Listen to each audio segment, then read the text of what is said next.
Hello,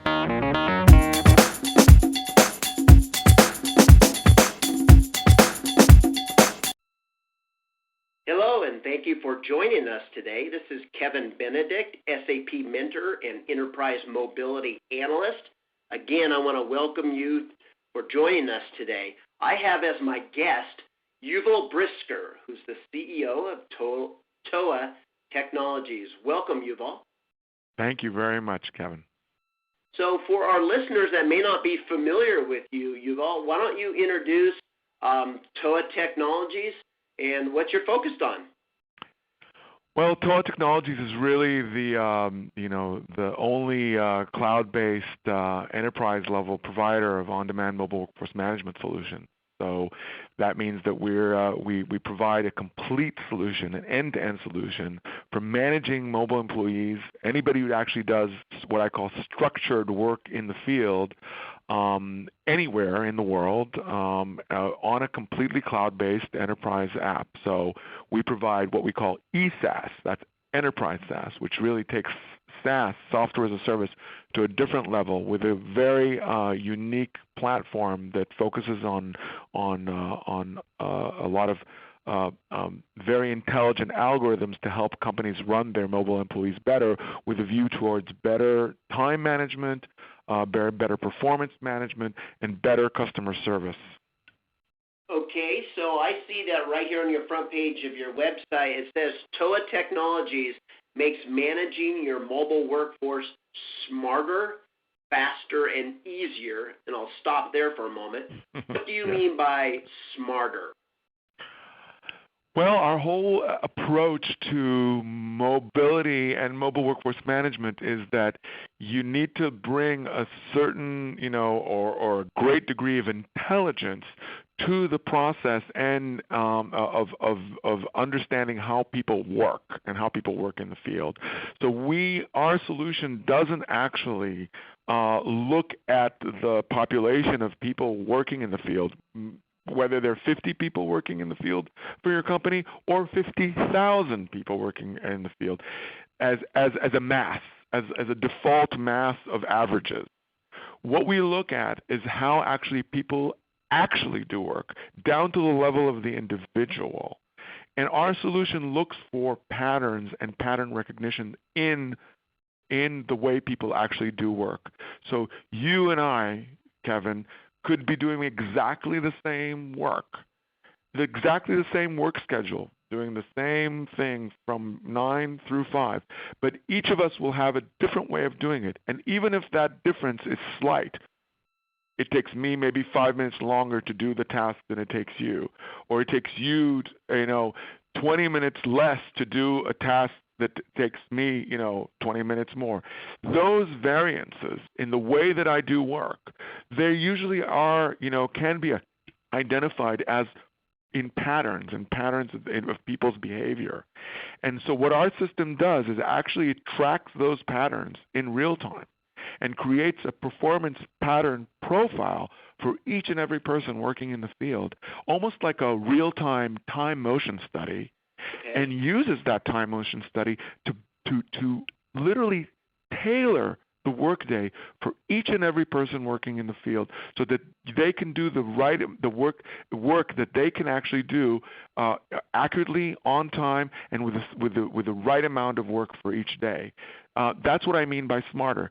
Our solution doesn't assume that everybody does work the same way. It actually customizes and tailors the workday for each and every person working in the field, whether it be 50 or 50,000 again. So how does it create these patterns? Is it documenting start and stop times on a mobile device in the field then? So every user of our system has a mobility. Well, we have a very robust mobility application that we can talk about a little bit later. That in which they actually can get and do their work. So through the mobility application, they obviously get their work day, their full work roster. They have all the tools that they need actually to do their work. It doesn't matter, by the way, what industry. It's quite agnostic to the industry. It actually can be configured to do work in separate industries that is different. And in the course of their day, our system actually takes a timestamp for everything that they do, not just when they start and stop a job or when they actually go from one location to another, but whether it's work order related or non-work order related, like actually other types of activities. It actually tracks everything a person does and creates a time-based performance pattern profile. So going back to your question about why it's smarter, well, our solution is 100% time-based, meaning that everything in our solution is based in time. In fact, the word TOA Technologies TOA means time of arrival. Our solution looks to predict with a high degree of accuracy when a technician or service or a delivery person, any person doing work in the field, will arrive at the location where they're actually supposed to do the job, and how long that job is going to take, based on their performance pattern profile, based on their historical record that our system actually records and analyzes of how they actually do work on the individual level. And that's what's important here to understand, that it's both an individual profile and it's a time-based profile that looks at a way actually people do work and uses that to actually better plan and better schedule the days in the future. So I can imagine that companies have in their mind some key performance indicators of what they would like their mobile workers to achieve. So is there the concept, or do your customers in their mind have kind of this perfect service technician, if we're talking about service technicians, in their mind, and so they create key performance indicators with that as a benchmark and then try to move everybody up to that benchmark? Or do they just want to say, let's look at reality and let's base our schedules on historic patterns? It's a little bit of both. Okay. I think they start with they start with both, and they actually work. I think they work diligently to try and create a convergence between those two concepts. One is, of course, the goal, right? I mean, the absolute goal of productivity and customer service and time well spent and being able to deliver goods and services according to some key KPIs, that you discussed.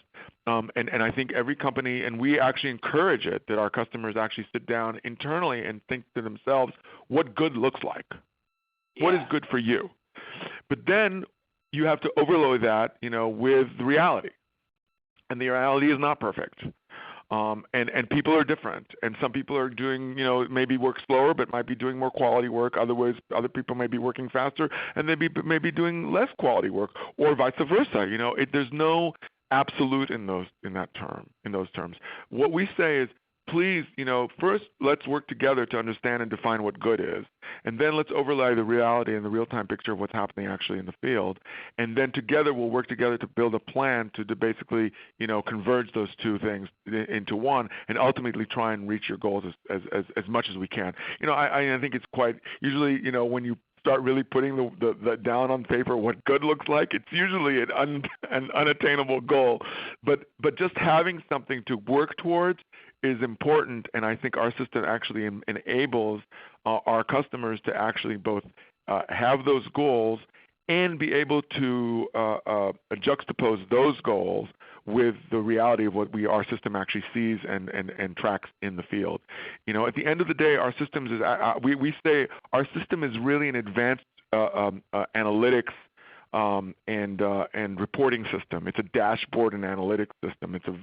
And we call it actionable analytics, because we don't believe that analytics alone can exist in the world, especially in the operations world, without providing the ability for our customers to take action on the basis of those analytics. So we track a whole variety of things, most of them actually related to the time-based calculations that the system is based on.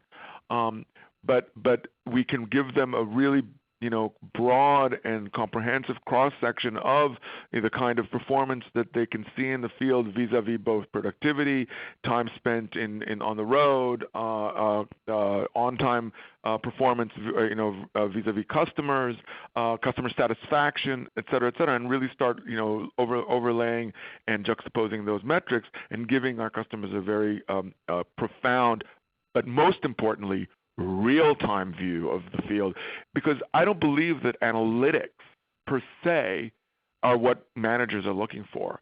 What they're looking for is actionable analytics. And that means not a report 3 days from now about what happened 3 days ago, but a report in real time that shows you what is happening right now and how I can actually take the right kind of action to correct or to improve. Very interesting.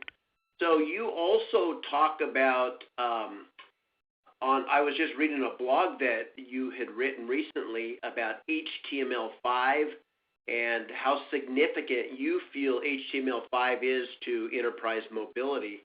What's your thoughts there, Yuval? Clearly, the trend is towards zero footprint of applications on devices. Yes, I see this period that we're going through as a transitional period, where, we have these new mobile tablets that are, obviously very, very popular in the consumer sphere, and we can talk about how I see that penetrating into enterprise very quickly. But if you look at sort of the advent of the tablet and what's happening with that, the first step is actually downloadable apps. And apps that are sitting on, on the desktop, which really are much more reminiscent of a more traditional sort of approach to reaching the information that or the application that you want. The true sort of goal, and you can see we saw it last week at Salesforce Dreamforce, is to have an application that's basically completely operating system agnostic. That it doesn't really matter whether it's an iOS or Android or any other kind of operating system. Ultimately, there's going to be I see the mobile operating systems as being dominant across the various application of those platforms, including obviously, as we all know, Apple is pushing towards a convergence of iOS and their OS X. That OS X1 will probably be a combined platform of iOS and of the desktop operating system. At that point, the question will be, how do you completely remove the need to actually have anything downloadable on the desktop and create that kind of ubiquity of access to applications across businesses? And the answer is HTML5.